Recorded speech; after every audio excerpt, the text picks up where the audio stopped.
Everyone, and welcome to the 10 Commandments of Leadership. The 10 Commandments of Leadership. This is where we carry out two primary objectives. Number one, we are here to, we're here to educate, equip, and empower emerging leaders with God thought leadership. And number two, we're here to present current events and newsmakers in the light of best practices from the Bible. Today's no exception. I've received very warm and encouraging and critical feedback from many of you.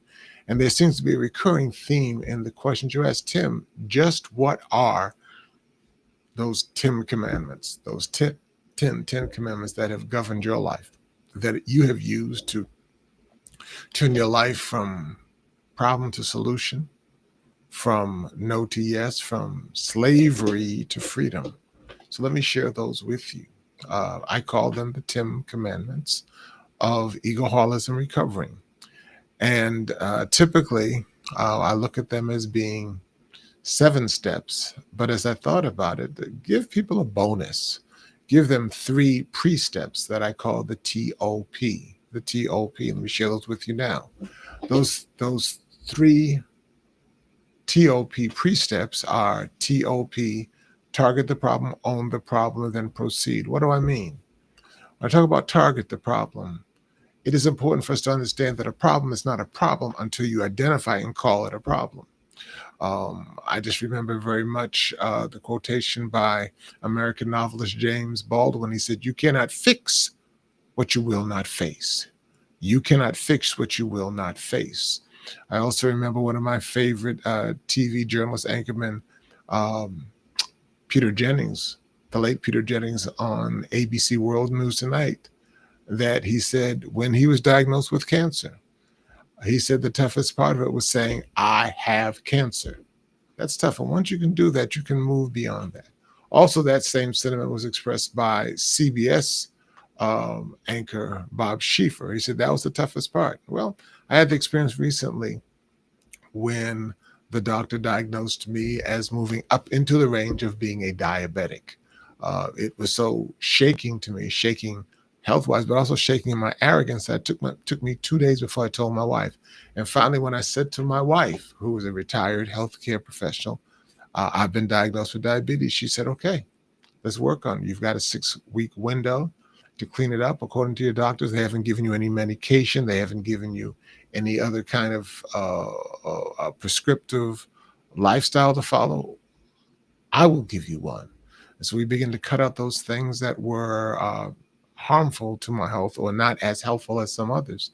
And in 6 weeks, we beat the diabetes and sent me back down into the pre-diabetic stage. But it started with me admitting to myself and then to my wife, I was a diabetic.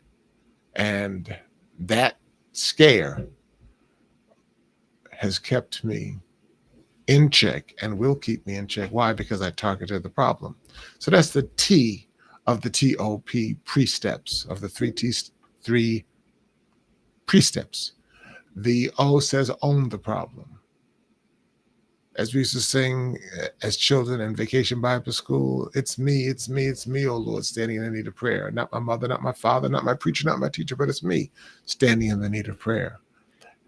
It's not your degree, your hometown, your parents, your zip code, the job that you're working, the job that you want. It's you.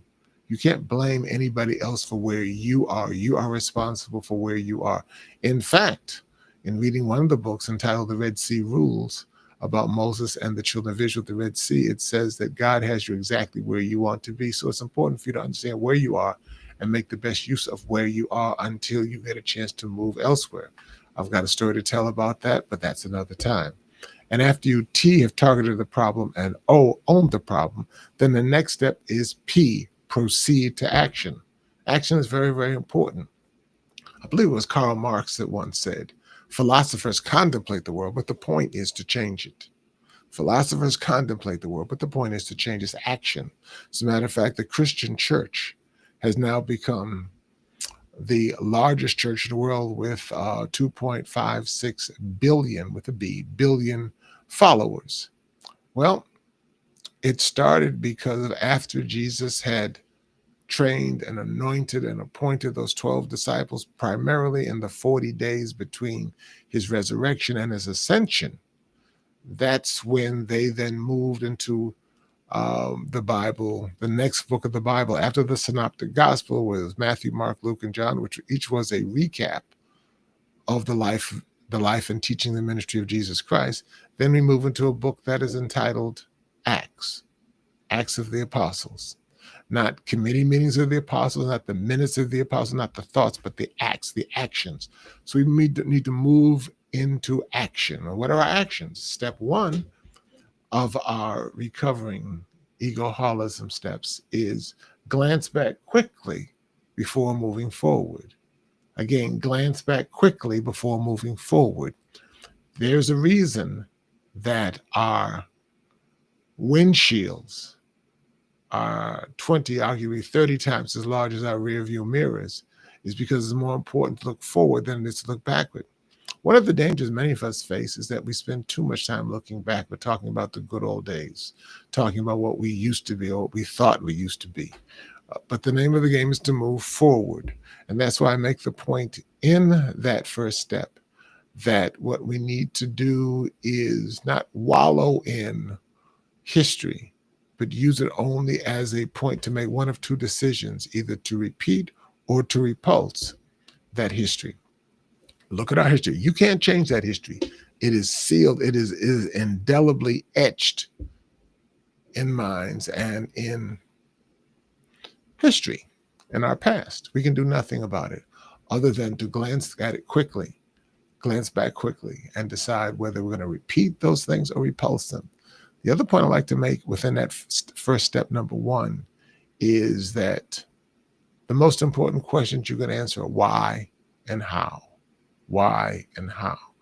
Who, what, where, and when are important questions to ask and answer, but they are situational in nature. They change per situation. The ones that are more fixed is when you ask the question why, which tells us the intent or the motive behind an action, and the question how, what is the process? And I explain that later on in the book that I'm rewriting right now called 7 Steps to Transform Your Leadership, Managing Ego for Success.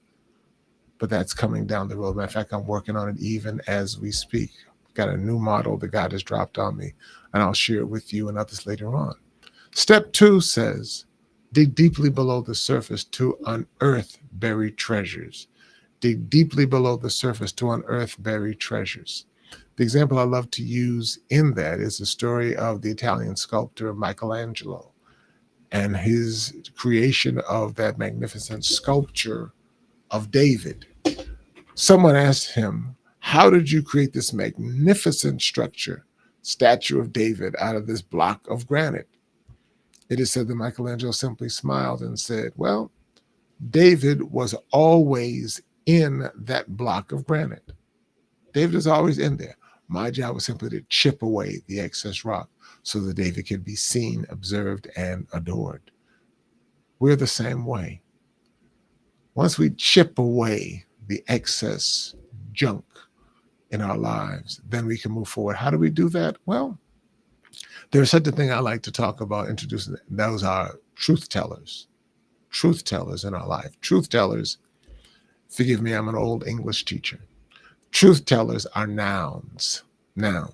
We all remember from grammar school, we should remember from grammar school, that a noun names a person, place, or thing. Well, truth tellers are the nouns in our life that name those person, places, and things that reveal us to us, and many times in an uncomfortable way. The thing to do is the events that we attend, they reveal something about ourselves. The things that we do, they reveal something. The people that we're with reveal something about ourselves. The truth tellers will tell you about yourself to help you dig below the surface to get to where you want to be, and that's recovering. I talk about recovering because recovery is a destination. Recovering is an ongoing process. It's a present participle. Forgive the English teacher again. It's present. So it's an action that is taking place. Recovery is a destination. The journey is more important than the destination.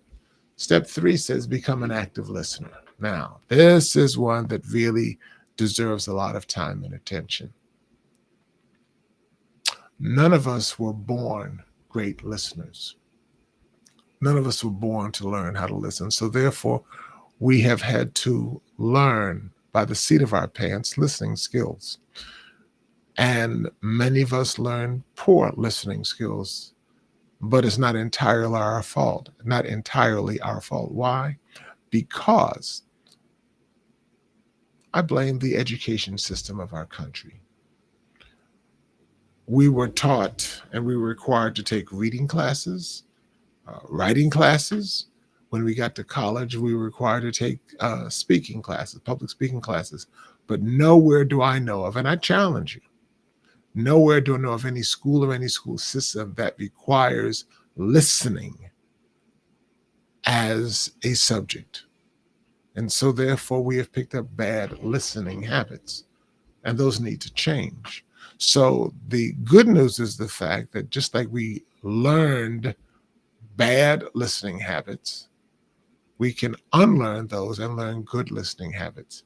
The final point I'll make on that, and I love to talk about listening because my roommate told me freshman year, he said, Tim, you're a good speaker, but you're a piss poor listener. And when you become a better listener, you'll become a better speaker. It took me some 25 to 30 years to learn what he was talking about. And what he meant was this: listening requires humility. Listening requires humility. It requires you saying that there's something I don't know, but if I keep quiet long enough, I'll learn. As I've said before, the same letters that make up the word listen, Listen, are the same letters that make up the word silent, Silent. The more silent we are, the more we can learn. Why? Because we learn nothing by talking, but we learn everything by listening.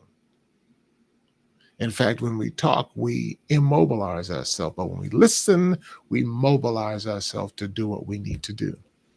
That's step 3. Step 4 says, grow up to be a child. Grow up to be a child. Sounds kind of odd, doesn't it? Yeah. But think about children. Think about their level of honesty, their level of sincerity. They will let you know how they feel. They'll let you know if you've got bad breath. They'll let you know if they feel that you're mistreating them. We need to grow up to have that childlike curiosity, that childlike innocence, that childlike honesty if we're going to proceed. And we do want to proceed. Step 5 says this. We often talk about turning lemons into lemonade. Let me take it a step further. I'm suggesting we ought to turn our bitter lemons not only into better lemonade, bitter lemons, better lemonade, but take it all the way up to the best, which is lemon meringue pie. Lemon meringue pie.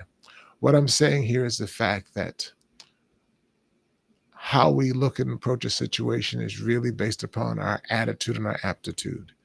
We may view some things as a stumbling block, but if we take them, shape them, turn around, they can become a stepping stone to take us to that next level.